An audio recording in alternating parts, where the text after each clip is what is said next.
अस्सलाम वालेकुम नाज़रीन, उम्मीद है कि आप लोग खैर आफियत से हैं। मैं हूं जमाल याकूब जाफरी। नाज़रीन, आज जो खबरें शामिल करेंगे वो पाकिस्तान तहरीक इंसाफ की हैं और पाकिस्तान तहरीक इंसाफ के अंदर से हैं। नाज़रीन, अगर देखा जाए पाकिस्तान तहरीक इंसाफ के जो हालात चल रहे हैं, जो देखने में आ रहे हैं, जो डिस्कशन में आ रहे हैं, लोग जिस पे बातें कर रहे हैं, जो हर किसी की नज़र में है, वो ये है कि पाकिस्तान तहरीक इंसाफ के अंदर ग्रुपिंग हो चुकी है, ग्रुप्स बन चुके हैं। एक वकला का ग्रुप बन चुका है, एक पुराने वर्कर्स का ग्रुप बन चुका है, एक वो लोग जो पैराशूट के जरिए आए और वो बीच में आकर बैठ गए, उनका एक ग्रुप बन चुका है, खवातीन का एक ग्रुप बन चुका है। और इन सब ग्रुपों के बीच में डिस्क्रिमिनेशन चल रही है। इसको जितना बचाने की कोशिश की जा रही है, अब ये कंट्रोल में नहीं आ रहा, ये बच नहीं रहा। आखिर मामलात इस तरफ क्यों जा रहे हैं, इसी पर बात करेंगे।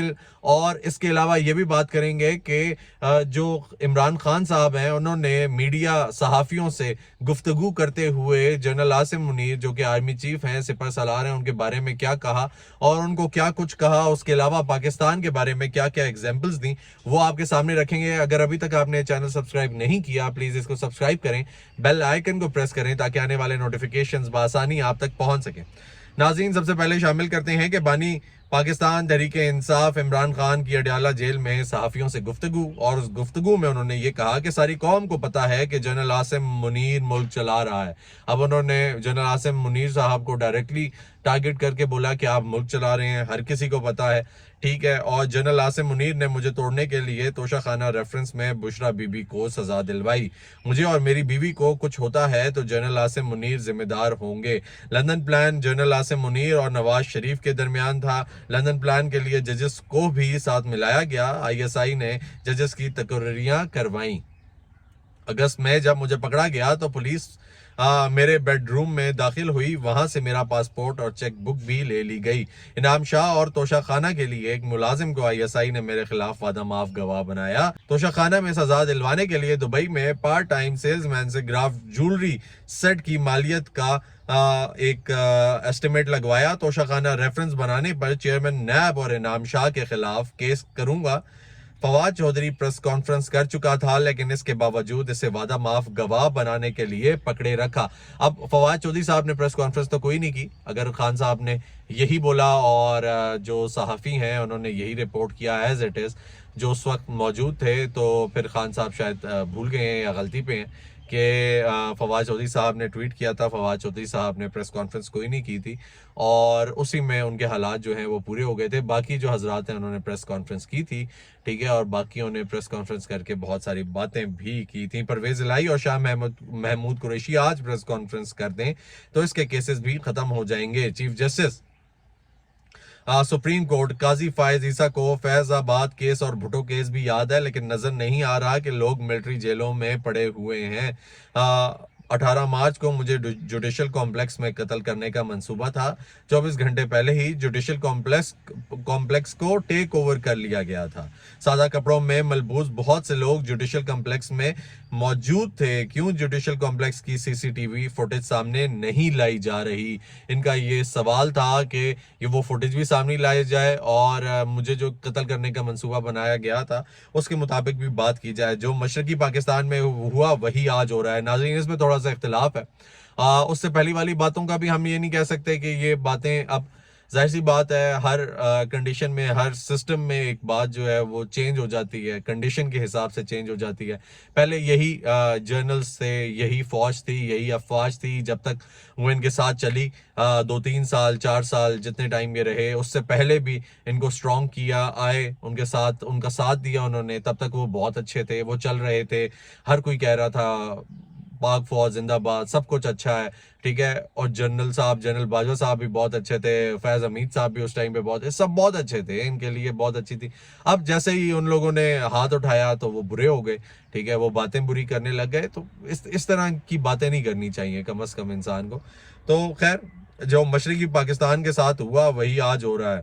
अब ये बात भी करने की नहीं बनती, मशरकी पाकिस्तान में जो हुआ वो सिनेरियो ही डिफरेंट था। मशरकी पाकिस्तान में, ठीक है, शेख मुजीब साहब जो थे वो मेजॉरिटी में थे। शेख मुजीब साहब के साथ आपका लैंग्वेज का डिफरेंस था, वो बंगाली थे, फिर उनके पास मेजॉरिटी ऑलवेज ज़्यादा आती थी। उसके अलावा ये भी था कि शेख मुजीब साहब की जिनके साथ बात थी वो जनरल याहिया साहब थे, जिनका इन्होंने जिक्र भी किया अपने उसमें। तो वो जो शेख मुजीब साहब थे वो चीफ पॉलिटिकल ऑफिसर थे, जो फातिमा जिन्ना साहिबा थी कायद आजम मोहम्मद अली जिन्ना की बहन, और उन्होंने इलेक्शन जो था वो लड़ा था अयूब खान साहब के साथ। अयूब खान साहब के जो पोते हैं वो आपकी पाकिस्तान तहरीक इंसाफ के सेक्रेटरी जनरल है, ठीक है। और वो मामलात अगर जोड़े जाएं तो वो हालात तो कभी बनते ही नहीं है। फिर दूसरी बात ये कि वो हालात क्रिएट ही नहीं हो सकते, वो हालात बने ही नहीं है। खैर वो यही कहते हैं कि अगर दूसरे की मौत आ गई तो हम भी अपना बुखार दिखा दें। खैर इस पे आगे चलते हैं। क्या कहते हैं, मशरकी पाकिस्तान में मुजीबुर रहमान का मैंडेट चोरी करके मुल्क को तोड़ा गया था। मुजीबुर रहमान की अक्सरियत से याहिया खान की ताकत खत्म हो जाती थी। हमूद और रहमान कमीशन रिपोर्ट में लिखा है कि मुजीबुर रहमान इलेक्शन जीत गया था। मशरकी पाकिस्तान की तरह अब भी हमारा मैंडेट कम करके हमें कंट्रोल करने की कोशिश की जा रही है, वैसा कुछ नहीं है। मशरकी पाकिस्तान के हालात बहुत ख़राब थे। मशरकी पाकिस्तान में उस तरफ जिसने पाकिस्तान बनाया था उसका वो जो बंदा था वो उसकी बहन का चीफ पॉलिटिकल ऑफिसर था, और उसके बाद जिसके साथ मुकाबला था वो Ayub Khan was a dictator. बेशक आप जितनी भी तारीफ करें वो डिक्टेटर थे अयूब खान साहब, और उनके जो पोते हैं वो आप ही की पार्टी के सेक्रेटरी जनरल हैं, ठीक है। और आप ही लोग उनको बहुत ज्यादा आगे लाते हैं, दो के इज अ नाइस गाय, उनसे कोई इख्तिलाफ इस बात पे नहीं है कि वो इनके पोते थे। लेकिन अगर देखा जाए तो खान साहब की ये जो बातें हैं ये मुनाफी हैं, जो ये पूरा सिनेरियो है इसकी, ठीक है। फिर उसके बाद कहते हैं उस वक्त बादशाह पीछे बैठा हुआ है, इस वक्त भी बादशाह पीछे बैठा हुआ है और मोहसिन नकवी वॉइस रॉय बना हुआ है। शहबाज शरीफ फीते काटता फिर रहा है, इसके पास कोई ताकत नहीं है। कहते हैं कि शहबाज शरीफ जो है उसके पास कोई ताकत नहीं है, शहबाज शरीफ जो है वो फीते काटता फिर रहा है। और अब अगर देखा जाए तो इन लोगों का ये कहना था कि मोहसिन नकवी साहब जो है, खैर इस पे तो पहले भी बयान आ चुका है कि जो राना सनाउल्लाह साहब हैं उन्होंने ये कहा था कि अगर मोहसिन नकवी साहब इस टाइम पे ऐसी पोजीशन में थे कि वो ये कहते कि मैं वजीर आजम बनना चाहता हूं तो वो वजीर आजम भी बन जाते, शुक्र करें वजीर दाखिला बने। तो और यही बात खैर देखा जाए तो शेर अफजल मरवत जिनका ताल्लुक पाकिस्तान तहरीक इंसाफ से है, उन्होंने यही बात कोर्ट की राना सनाउल्लाह साहब की, जो उनके मुखालिफ हैं और इस हद तक मुखालिफ हैं पाकिस्तान तहरीक इंसाफ और पाकिस्तान मुस्लिम लीग नून के, लेकिन खैर एक कॉमन एनिमी आ गया। तो इन्होंने ये कहा कि मुल्क का माशी तौर पर बेड़ा गर्क होने लगा है। जजेस कह रहे हैं कि एजेंसियां धमका रही हैं। आसिफ जरदारी और शरीफ फैमिली के अरबों डॉलर बैरून मुल्क पड़े हुए हैं। आसिफ जरदारी ने बयान दिया कि एक सियासी जमात फौज का इमेज खराब कर रही है। जब हम इक्तदार में थे तो फौज का इमेज आसमान पर था, फौज का इमेज खराब नहीं था। इनका ये कहना है कि जब हम लोग इक्तदार में थे तो फौज जो थी वो बहुत अच्छी थी, फौज तो अभी भी बहुत अच्छी है और उसका इमेज खराब नहीं हो रहा। इमेज खराब करने वाला कौन है और किस तरीके से हो रहा है वो भी आप देख सकते हैं। जब हम इक्तदार, खैर फौज का इमेज जिस दिन खराब हुआ जब ये चोरों के साथ बैठे। अब चोरों वाली बात पे भी इख्तिलाफ है नाजरीन, चोरों वाली बात पे इस तरह इख्तिलाफ आता है कि उस टाइम पे जो फाइलें थी, जो केसेस थे वो इन लोगों के खिलाफ थे, तो चीजें बहुत क्लियर थी, वो चीजें सामने आ गई थी। अब जो फाइलें हैं वो केसेस हैं वो इन लोगों के खिलाफ हैं, तो अब ये लोग चोर हैं। तो उस टाइम पे इनका ये कसूर बनता था कि इन्होंने क्यों माना जब ये कहा जा रहा था एक इदारे की जानिब से कि ये लोग चोर हैं, तो ये लोग तो उन्हीं की बातों को फॉलो कर रहे थे, फॉरवर्ड कर रहे थे। लेकिन जब अब ये कह रहे हैं तो ये मानने से इनकारी हो रहे हैं। तो अब जैसा करेंगे वैसा भरेंगे, ऐसा ही होता है, ये सियासत है। सियासत जो है वो किसी की नहीं होती। खैर आगे चलते हैं। जरदारी और शरीफ खानदान की करप्शन का हमें ISI और जनरल बाजवा ने खुद भी बताया था। जरदारी और नवाज शरीफ ने तोशाखाना से गाड़ियां ली, इनका केस क्यों नहीं सुना जा रहा। जनरल आसिम मुनीर की तकरीर से पहले आरिफ अलवी के जरिए पैगाम भेजा था कि हम तुम्हारे मुखालिफ नहीं है, ठीक है। मैंने आरिफ अलवी के जरिए जनरल आसिम मुनीर को टेलीफोन करवाया था कि मुझे इसके लंदन प्लान के बारे में भी मालूम है। अली जदी भी राब्ते में था, इसके जरिए भी पैगाम दिया था कि न्यूट्रल रहें और मुल्क को चलने दें। अब न्यूट्रल पे भी नाजरीन बात आ जाती है, मुझे तो ये नहीं समझ आ रही है बातें कैसे चल रही हैं। अब न्यूट्रल पे ये बात आ जाती है, उस टाइम पे ये कहते थे कि न्यूट्रल जो है वो तो हो ही नहीं सकता इंसान, और न्यूट्रल तो जानवर होता है, न्यूट्रल तो कुछ हो ही नहीं सकता। अब ये खुद कह रहे हैं अपनी जबान से कि मैंने तो जनरल आसिम मुनीर को पैगाम पहुंचाया है कि न्यूट्रल रहें।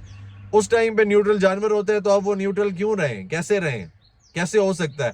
तो यू टर्न इतना जल्दी नहीं लेना चाहिए, थोड़ी सी चीज़ों को एक्सेप्ट करना चाहिए। आपकी बहुत सारी बातें ठीक हैं, आपकी बहुत सारी बातें गलत भी हैं, लेकिन आप जिस तरीके से यू टर्न लेते हैं वो चीज़ ठीक नहीं है, बिल्कुल भी ठीक नहीं है। खैर, अली जैदी भी राब्ते में था, इसके जरिए भी पैगाम दिया था, इन्होंने ये बात भी कर दी, मैं किसी की गुलामी कबूल नहीं करता, गुलामी से बेहतर मौत है, ये इनका कहना है। क्या आपको काजी फाइज ईसा से इंसाफ की उम्मीद है, ये सहाफ़ी ने सवाल किया, जिसमें बानी पीटीआई कुछ देर खामोश रहे और फिर बोले कि कौम सब कुछ देख रही है, मैं इस पर कोई राय नहीं देना चाहता। उन्होंने कहा मैं कोई राय नहीं देना चाहता, आज मुल्क बदल चुका है और लोगों में शऊर आ चुका है। हमें गद्दार बनाया गया तो 9 मई में फंसाया गया, लेकिन कौम ने 8 फरवरी को बता दिया कि वो कहाँ खड़ी है। कई जजेस Mohsin Naqvi, chief election commissioner और निगरान हुकूमत लंदन प्लान का हिस्सा हैं। मैंने कभी फौज से लड़ाई नहीं की, जनरल बाजवा ने हमारी पीठ में छुरा घोंपा। जनरल बाजवा को डी नोटिफाई कर सकता था, लेकिन नहीं किया। हमने इस सब के बावजूद भी जनरल बाजवा से मुलाकात की और उसकी कमेटी बनाई। सिर्फ सिपाही सलार फौज नहीं, वो इलेक्शन लड़कर नहीं आया। 1971 में मुल्क टूटा, आज मुल्क की माशी कमर टूटने लगी है। इस वक्त जितनी तकड़ी जमात तहरीक इंसाफ है, इतनी तकड़ी जमात कोई नहीं। आज दोबारा इलेक्शन करवा लें, दोबारा सबको पता चल जाएगा। इस बात से मैं वाहिद ये बात है जिससे इत्तेफाक करता हूँ, और वो बात यही है कि आज अगर देखा जाए तो तकड़ी जमात तहरीक इंसाफ है। जितनी तकड़ी जमात तहरीक इंसाफ है, क्यों है ये तकड़ी जमात तहरीक इंसाफ? इसलिए है क्योंकि गलती इस एंड से भी हुई, जब आपने नो बॉल पे दूसरे को आउट कर दिया, जबकि खिलाड़ी इतना कच्चा हो कि आप उसको सीधी बॉल फेंक कर भी आउट कर सकें, तो आप जबरदस्ती आके उसको या वटा कराएं, या आप उसको नो बॉल करा दें, या उसको इंजर करके आप उसको आउट कर दें, तो फिर वो सिंपैथी गेन करता है, फिर वो स्ट्रांग भी होता है, वो स्ट्रांग होके सामने भी आता है। तो यहाँ पे जब जो खिलाड़ी था वो था ही कच्चा, आप उसको आउट कर सकते थे, तो आपने क्यों उसको नो बॉल कराई? और अगर देखा जाए तो गलत तरीके से ये जो सिस्टम किया गया, मैंडेट चोरी किया गया, ये बात बिल्कुल ठीक है खान साहब की कि तकड़ी जमात है पाकिस्तान तहरीक इंसाफ, और अब नेचुरली तकड़ी है, अब नेचुरली उनके पास सिंपैथी वोट है, नेचुरली वो आगे इस चीज को लेकर चल रहे हैं कि वोट आ रहा है। वो आज भी कह रहे हैं कि इलेक्शन कराएं तो हम जीत जाएंगे, तो ये बात गलत नहीं है। मौजूदा हालात में अदलिया बिल्कुल भी आज़ाद नहीं है। जब तक बुशरा बीबी की एंडोस्कोपी नहीं होती, कुछ कहा नहीं जा सकता। और शौकत खानम अस्पताल से टेस्ट करवाएं। इन्होंने कहा कि वो जो टेस्ट भी करवाने हैं वो शौकत खानम से करवाएं, क्योंकि जहर देने वाले मामले पे उन्होंने यही कहा है कि अंदर पता नहीं चलता, एक दफ़ा अंदर चला गया सब तो फिर कैसे पता चल सकता है। उसके अलावा इन्होंने ये कहा इस वक्त कौम जजेस की तरफ देख रही है, जजेस ने कानून की बालादस्ती को कायम करना है तो ही मुल्क में सरमायाकारी आनी है। जनरल आसिम मुनीर को पैगाम देना चाहता हूँ कि एक प्लान इंसान बनाता है और एक अल्लाह, और अल्लाह का प्लान कामयाब होता है। नाजरीन, मजीद अपडेट्स के लिए आप ये चैनल सब्सक्राइब करें, बेल आइकन को प्रेस करें ताकि आने वाले नोटिफिकेशन आप तक पहुँच सकें। अपना ख्याल रखें।